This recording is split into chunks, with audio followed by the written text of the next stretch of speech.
Good morning everyone. So welcome to my channel and it's me again, ang inyong Chismosong Kaalda Vlogger. So gusto ko munang magpasalamat sa inyong lahat sa mga walang sawang tumatangkilik na nanonood, sumusuport at sumusubaybay ng mga content ko here on my YouTube channel. So wag ninyong babaktawan o lalaktawan tong ating content ngayong araw. I'm sure na hindi ninyo pagsisisihan na pinanood nyo to mula umpisa hanggang hulihan. And syempre pakishare din to, okay? So, para mas lalo tayong dumami. So, ito na, very interesting tong ating main topic ngayong araw, kaya please pakatutukan ninyo mula umpisa hanggang hulihan. So, ito na, dumako na tayo sa ating main topic for today's video. Ano na namang klaseng kabalbalan to? Ano na namang klaseng fake news to? Paano mabubuntis? Bakla nga, diba? So, eto na guys, watch this. Mamaya ipapaliwanag sa inyo ng buong buo. So, eto na guys, watch this. At kung nakita nyo na nga yung recap, yun na nga yung recap. So, once again, si TTO sa mga admins. So, eto na, dumako na tayo sa ating main topic for today's video. Anong klaseng fake news na naman to? Anong klaseng false news na naman ang makalat dito sa social media? Grabe, iba na naman yung mga pakalat ng mga kampo ng animal dito sa social media. Guys, kasasabi lang nung nanay nitong si bakla na 2 years pa daw magkakanak, tapos bababalitaan guys, buntis. Aba, napakatindi ng pag-aasum ninyo ha. Napakatindi talaga ng mga saltek ninyo sa utak. Diba? Paano mabubuntis nga? Diba? Kahit na ilang taon pa abutin yan, kahit na ilang dekada pa abutin yan, hindi yan mabubuntis kasi nga si Serena. Diba? Serena yung asawa, Serena din yung napangasawa. So, paano? Diba?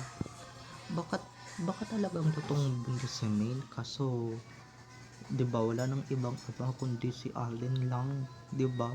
Dun lang naman yun guys. At saka 'di ba anong fake news na naman to, 'di ba?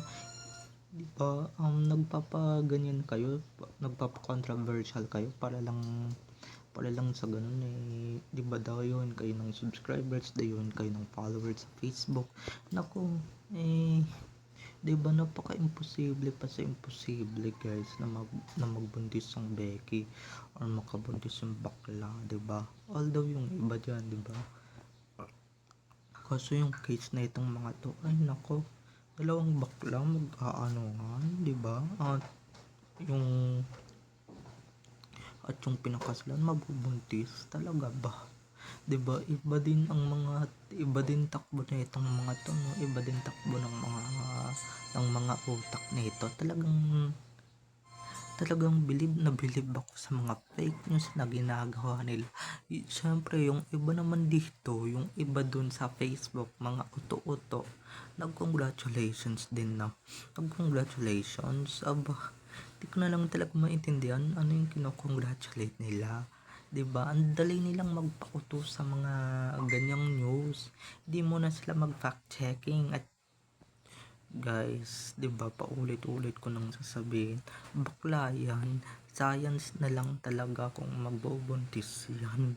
'Di ba? Or mag-aampon yan. Pero yung sarili nila, ay nako, paano makakabuo? Parehong lalaki yan. 'Di ba? Parehong straight yan, parehong baluktot na ngayon kasi nga 'di ba mga nagladlad na. So paano, 'di ba? Okay lang sana kung bakla tomboy ba, kasi parehong bakla, imposible, 'di ba? Kahit na ilang dekada nyo pa, kahit na dinosaur pa yung matira dito sa mundo, walang mangyayaring ganyan, 'di ba? Kaya don't believe this. Kung nakikita nyo tong content na to sa Facebook, wag ninyong paniniwalaan. Ako maraming ganyan. Ayan, gumawa na naman sila ng taktika para sa ganun mabasag na naman yung mga katotohanan na dinadala-dala natin, and syempre yung mga katotohanan, mga legit information na talagang inilalabas natin, 'di ba? Para sa ganun mabasag, para sa ganun sila yung paniwalaan, 'di ba? Pero hindi 'di ba? Hindi. Eto another basag na naman na fake news to kasi nga 'di ba? Paano magbubuntis? 'Di ba? Paano magbubuntis yung bakla at paano makakabuo yung bakla? 'Di ba? Parang bakla yun. So paano? So baka yung totoong buntis talaga yung real man at syempre si Alden ang ama. Wala na kayong magagawa doon. Pero yung Sony, di ba? Naku, may nabalitaan siguro tong may nagdadalang tao. Kaya ayan, may nilabas silang nagdadalang tao din kuno. Pero nagdadalang it din naman, di ba? O nagdadalang EAT. Di ko na lang sasabihin kung ano yon kasi baka mamaya ma-offend yung mga kumakain. So, yun lang naman yung dinadala niya, 'di ba? Baka imposible, guys, na nagdadalang bata siya. 'Di ba? Nagdadalang tao siya. Ba't siya magdadalang tao? Unang-una sa lahat 'di ba? Sasabi lang ng nanay niya, ng nanay nitong taong to na ayoko na lang banggitin kung sino. Pati yung nanay niya ay 2 years pa daw. 2 years yung mukha nyo kung may himala, 'di ba? 2 years na yung pagmumukha ninyo kung may himalang magaganap. Pero napakabibihira lang yan kasi nga guys, nung nag-asawa din naman talagang bakla, 'di ba? Talagang nangangamoy sirena or nangangamoy isda, nangangamoy malansa. Pati yung asawa niya na hindi niya masama-sama sa mga inauguration nangangamoy malansa, baka mamaya mabuko, 'di ba? O doon lang naman sa mga piling-piling events kung saan yung mga producer ng Searchwell sila yung pasimuno ng event, doon niya sinasama. Pero yung mga ganyang event ay nako, hindi. Kulat na nga yung baho niyan, 'di ba? Kulat na yung mga umaalingasaw na yung baho niyan, umaalingasaw na yung pagka siren niya or sirena niya, 'di ba?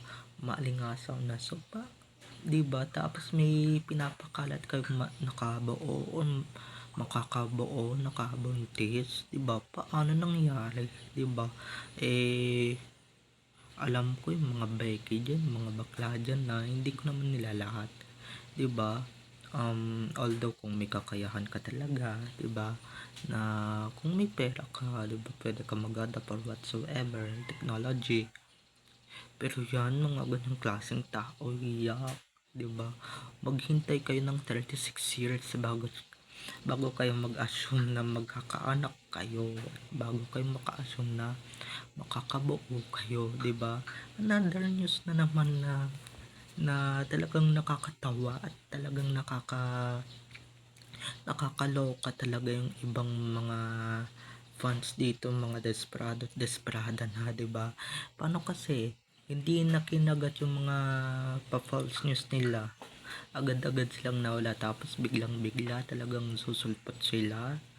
At with this news talaga, with this false news na pinapakalat ninyo, syempre yung ibang mga tao dyan, 'di ba? Wag lang talaga makikita ng ADN yan, ay nako, talagang naniniwala na agad sila. Kaya ayan, hindi ko naman talaga masisisi yung mga yan kasi yung iba dyan, mga wala namang brain, 'di ba? Mga hindi naman talaga nag-iisip ng tama, mga hindi naman talaga nagpa-fact checking, hindi naman tumitingin ng mga facts or hindi naman talaga nag-check, 'di ba?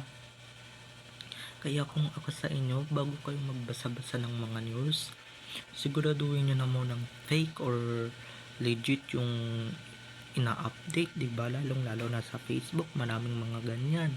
Maraming mga false news and syempre fake news. Alam niyo naman ngayon, isa na to sa fake news na lumalaganap and kumakalat at ikakalat pa pagka hindi pa naremedyohan or hindi pa binasag. So, malamang ang may pakanat na ito nag-Johnny Puerta na nag-collab na yung Armin at Kat din. Paano kasi? Nga sila, basag na basag sila sa ADN. 'di ba? Hindi nila matanggap yung mga nilalabas natin, hindi nila matanggap yung mga news na nababalitaan nila. Kaya ito na siguro yung pinaka-ultimate, 'di ba? Sabi nila ayaw ninyong tumigil ito na yung pinaka-ultimate namin, ito na yung huling barahan namin. Kaso yung huling barahan ninyo wala pa rin, sira pa rin, 'di ba? Kaya sana, 'di ba? Galing-galingan nyo naman din yung paggagawa ng fake news mga be, para sa ganun kapani-paniwala at syempre kahindik-hindik balahibo, 'di ba? Yung talagang ikakawasak at talagang ikabubuwag, pero 'di ba, kahit eto na nga yung huling bara ninyo, sa tingin niyo ba mabubuwag, 'di ba? Wala pa rin, hindi nyo pa rin kami mabubuwag at hindi nyo pa rin talaga kami mawawasak. So, babay na mga ka-ADN, I love you all. Have a nice day. Keep safe and God bless everyone.